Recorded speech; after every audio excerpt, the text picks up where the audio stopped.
Je suis particulièrement heureuse de célébrer, c'est ce qu'elle disait à l'époque, une femme à la réussite professionnelle exemplaire, une femme au caractère entier, elle aussi, une femme qui incarne dans notre pays l'hématologie et la greffe de moelle. Fin de citation de la ministre. Le ministre avait en tête, à ce moment-là, cette définition de l'honneur donnée par notre maître Jean Bernard. L'honneur est l'estime glorieuse qui est accordée à la vertu, au courage et au talent. La Légion d'honneur rassemble les femmes et les hommes qui, inspirés par cette force de l'âme, ont mérité cette glorieuse estime. C'est pourquoi, cher professeur Elias Gutmann, au nom du président de la République et en vertu des pouvoirs qui nous sont conférés, nous vous faisons commandeur de la Légion d'honneur.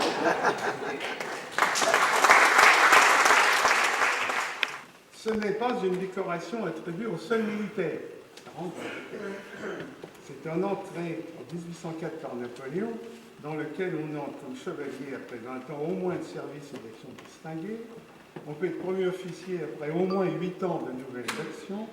Et enfin, on peut être commandeur après au moins 5 ans, si on a poursuivi de nouvelles avancées. J'ai quelque part la croix, pour vous montrer ce que la croix. Comment elle est faite, c'est une croix à 5 branches, avec un gros ruban rouge. Je vais vous parler des autres hors de l'ordre du mérite, qui lui est à 6 branches, et géré également par la grande chancellerie, la médaille militaire réservée aux ordres de troupes.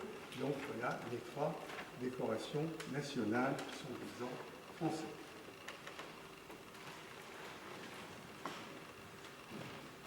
Votre grand-mère a été faite successivement, je me presse au petit, faite chevalier en 95, j'ai dit officier en 2006, et aujourd'hui elle est commandeur Vous remarquerez que c'est la circulaire du 6 mars 98, signée par Lionel Jospin, alors Premier ministre, inspirée par de nombreux linguistes et académiciens, qui a fixé les règles de la féminisation des noms de métiers, de titres, de grades et de fonctions. Madame la ministre, ou le je remarque le pays à 125 000. Actuellement, dans les annuaires, l'appartenance à l'ordre n'est plus indiquée, ce qui est regrettable. J'ai recensé actuellement dans nos hôpitaux 600 légionnaires honoraires, ou en grande majorité des anciens, dont 140 dames légionnaires de tout grade. Je me permets d'emprunter à notre récente ministre de la Santé, Roselyne Bachelot, les propos qu'elle a dit le 11 mai 2010, lorsqu'elle a cravaté de bleu, notre chère Dame Eliane, car tout est dit dans ses propos, j'ai plaisir à les relire. Bien sûr, votre parcours impressionnant. Il nous a éblouis, d'autant plus que vous ne devez votre réussite qu'à vous-même et à votre travail acharné. Si l'expression est souvent galvaudée, parler de méritocratie républicaine dans votre cas est loin d'être infondé. C'est avec beaucoup d'admiration que je vais rappeler la première grève de moelle allogénique de notre pays en 1973, première grève que l'on vous doit, chère Eliane Gutmann. Aplasie médulaire, maladie de Fanconi, leucémie, dans le service d'hématologie, greffe de moelle de l'hôpital Saint-Louis, vous avez dirigé durant tant d'années, que vous avez dirigé de nombreuses sont les réussites de votre équipe. Vous êtes également la pionnière de la transplantation des cellules hématopoïétiques tirées du sang de cordon ombilical. Cette activité, vous la poursuivez à travers l'émission de l'association Eurocorps, bien sûr. Savez-vous, chers collègues, ça c'est moi qui l'ai dit, que même la grande revue anglaise Nature, il ne faut pas de cadeau, n'a pas oublié de te citer en disant que tu avais des hématologistes at the Hospital St. Louis Paris, France, who in 1988 performed the first successful cord blood transplantation for a rare genetic disease. C'était une rare genetic disease c'était un franconie. Bon, et la ministre a ajouté: je suis bien obligé de souligner, peu de femmes sont parvenues à votre niveau de responsabilité. Lignée saine, hors pair, au diagnostic très sûr. Vous êtes aussi un de ces chefs de service qu'on en respecte pour leur grande disponibilité. Toujours là pour vos patients, comme pour vos infirmières ou les médecins qui sollicitent vos conseils.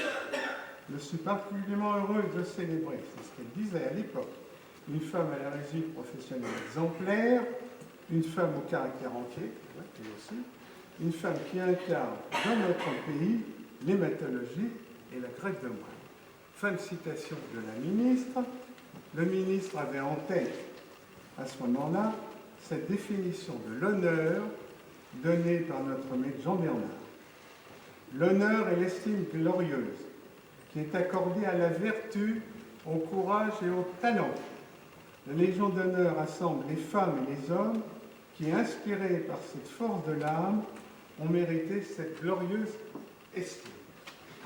C'est pourquoi, cher professeur Eliane Guzman, au nom du président de la République et en vertu des pouvoirs qui nous sont conférés, nous vous faisons commandeur de la Légion.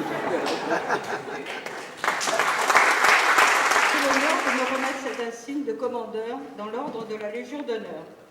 Ce choix n'est pas un hasard de circonstances, car sa présence me ramène de nombreuses années en arrière, lorsque j'étais jeune externe, puis interne, dans le service de mon maître Georges Maté à l'Institut Gustave Roussy.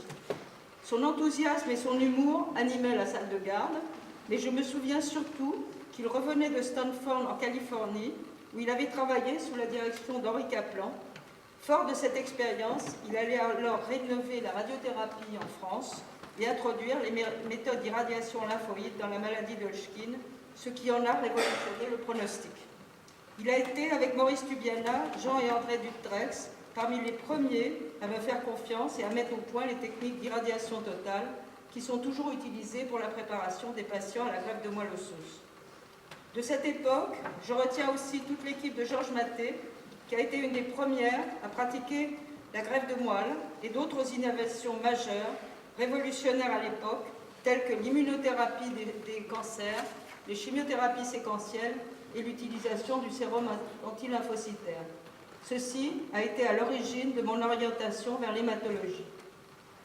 Je retiens également l'influence dans ma carrière de mes maîtres, Jean Bernard, qui a créé l'école française d'hématologie et contribué à son rayonnement international, Jean Dosset, prix Nobel de médecine pour la découverte du système HLA, et Don Thomas, prix Nobel de médecine pour ses travaux sur la greffe de moelle. À telle école, l'acquisition et le développement des outils de la recherche au bénéfice des patients était pour moi une évidence. Dans la mesure de mes moyens, j'ai donc essayé de suivre leur exemple. L'insigne de commandeur dans l'ordre de la Légion d'honneur s'inscrit dans la reconnaissance par la France de services rendus. Je m'interroge donc sur les raisons pour lesquelles j'ai été choisi parmi tant d'autres pour cette distinction. S'agit-il de ma carrière médicale, de mes contributions scientifiques, de mon habileté politique, ou tout simplement parce qu'il fallait une femme pour obéir à un obscur quota entre les sexes? Écartons d'emblée l'hypothèse de la reconnaissance de mon habileté politique. Tout le monde connaît mes opinions tranchées et cette fâcheuse habitude d'exprimer tout haut certaines opinions politiquement incorrectes. Le quota pour promouvoir des femmes est très probable, car elles sont souvent absentes des promotions, bien que la situation s'améliore doucement. En fait, il est vrai que lorsque j'ai commencé ma carrière, le nombre de femmes internes des hôpitaux était assez limité. Il y avait une tendance à les cantonner dans des disciplines non cliniques, dites alors mineures, comme la biologie ou la recherche. C'est ainsi que j'ai appris le typage HLA dans le service du professeur Dosset et que j'ai fait carrière en transfusion, une brève carrière, en transfusion sanguine. Et finalement, ceci a été une expérience très utile pour mon orientation ultérieure.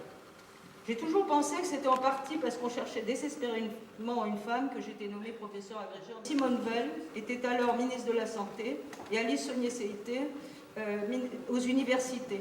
Nous avons donc été exceptionnellement 2 femmes à être nommées professeurs cette année-là, à la grande surprise, voire l'indignation de quelques collègues masculins. Ceci explique mon caractère très affirmé, Tous connaissent mon intransigeance et ma rigueur, et je suis très fière d'avoir terrorisé plusieurs de mes élèves et collègues. La douceur féminine n'avait pas de place dans ce milieu machiste. Comme le disait si élégamment mon ami Claude Jacquillat, Eliane, tu n'y arriveras jamais, puisqu'on ne peut pas pisser debout ensemble. Depuis, le nombre de femmes promues a augmenté, et peut-être est-ce du fait de la modification de la démographie médicale, car plus de femmes que d'hommes entrent maintenant dans la carrière médicale. Ainsi, malgré leurs défauts bien connus, elles sont hystériques, agressives, changeantes et surtout toujours enceintes. Ça, c'est insupportable. Néanmoins, elles font leur chemin, ce qui est très réconfortant lorsqu'on voit les obstacles vaincus et le chemin parcouru. Plusieurs d'entre elles, aussi bien en France qu'à l'étranger, m'ont dit que j'étais leur rôle modèle. Je suis donc fière d'avoir pu contribuer, bien modestement, à la promotion des femmes en sciences et en médecine. Concentrons-nous donc sur ma carrière médicale et scientifique, qui est sûrement la raison principale de cette distinction. Toute ma carrière a été dédiée à la greffe de cellules souches hématopoïétiques pour le traitement des maladies hématologiques, malignes ou non. J'y distinguerai les débuts, la maturité et les avancées. Je finirai par ma vision futuriste du devenir des greffes. Les débuts. Lorsque j'ai développé la greffe de moelle à l'hôpital Saint-Louis, à mon retour de Seattle en 1973, les résultats étaient encore très aléatoires. Il a fallu tout inventer, des méthodes de conditionnement à la prévention des infections et au traitement des complications. Je voudrais ici remercier tous les directeurs d'hôpitaux qui se sont succédés à Saint-Louis, depuis M. Devineau jusqu'à la direction actuelle. Ils ont fait tout leur possible pour satisfaire mes demandes. Je me souviens du début de la construction des chambres stériles, des demandes de pompes à perfusion, de cathéters implantables, de gélules de décontamination, dont personne n'avait jamais entendu parler. Les demandes d'équipement étaient toujours épiques. Et je me souviens d'une année où l'on m'a demandé de choisir entre un réfrigérateur et un appareil à électrocardiogramme. Quel dilemme! J'ai dit les deux, mais je crois que j'en ai eu qu'un finalement. La cohésion de l'équipe est un élément déterminant du succès, et je remercie les médecins, surtout Agnès Devergy, qui m'a accompagnée fidèlement depuis le début, Hélène Espérou et Patricia Ribaud pour leur dévouement et leurs compétences, et tout le personnel soignant du service de greffe que j'ai eu l'honneur de diriger pendant 32 ans. Et j'ai une pensée tout à fait particulière pour ma secrétaire, Christine, qui est ici présente, et pour Véronique, qui a fait ma consultation pendant des années avec beaucoup de gentillesse et de compétences. Grâce à nos efforts, le service de greffe de moelle osseuse à l'hôpital Saint-Louis a longtemps été le premier d'Europe. Nous avons ainsi été novateurs dans bien des domaines.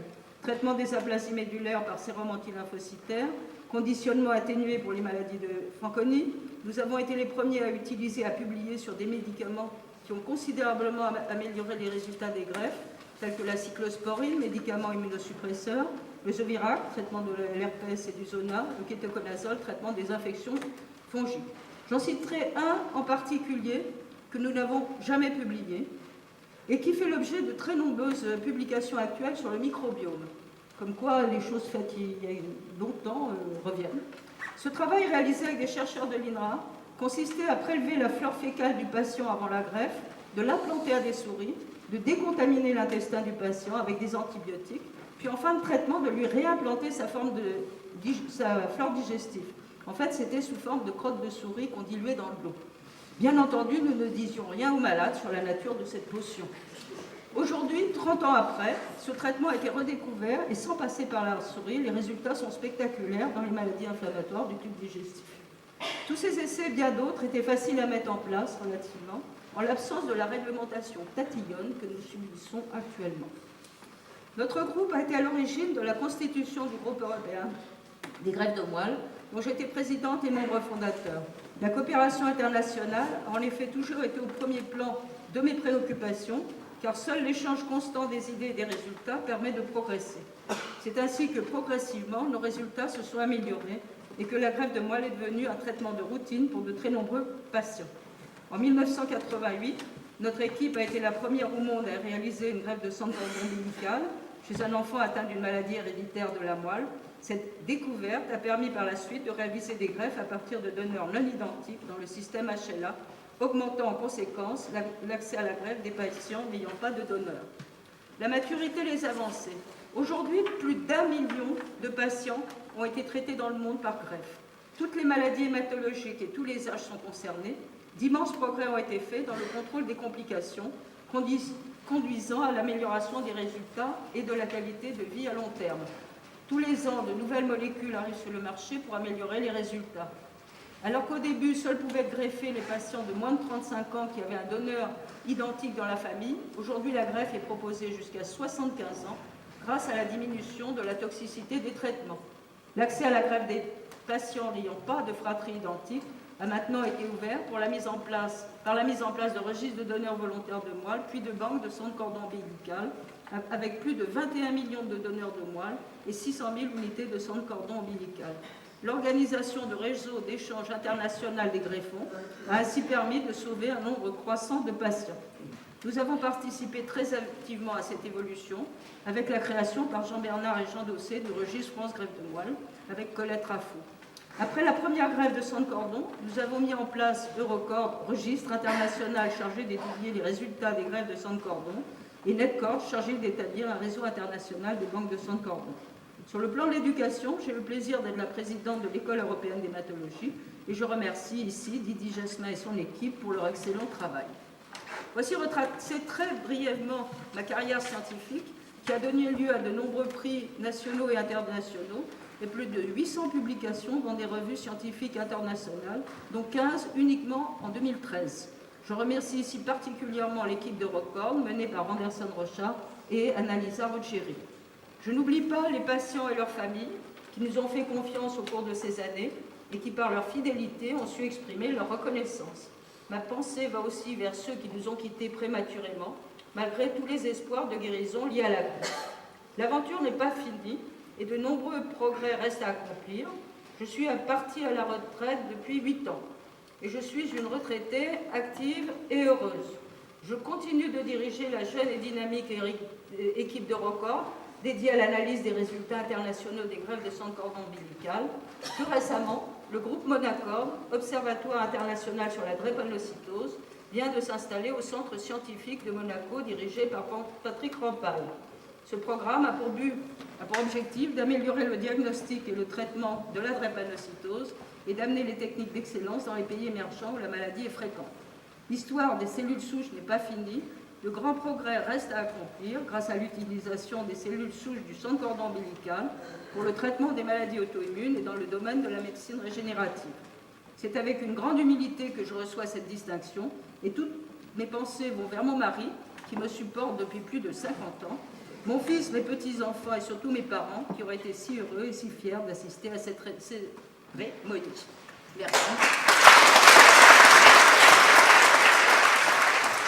La première est assez émouvant pour moi. Vous avez rappelé ce que vous devez à Jean-Bernard. Moi, je lui dois juste d'avoir commencé mes études de médecine.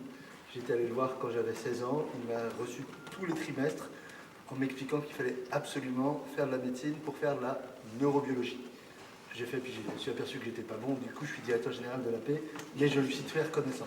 Puis la deuxième chose, je ne sais pas si vous vous en souvenez, mais en 93, on commençait l'écriture des lois bioéthiques et on passait des soirées avenue de Ségur où vous nous expliquiez comment il fallait absolument que la loi soit au service de la santé et pas l'inverse, et donc qu'on soit capable de faire un projet de loi, un texte qui permette à la recherche et aux soins d'avancer, quitte à définir un cadre. Au nom de l'assistance publique au Bureau de Paris, toute notre reconnaissance et notre admiration. Merci.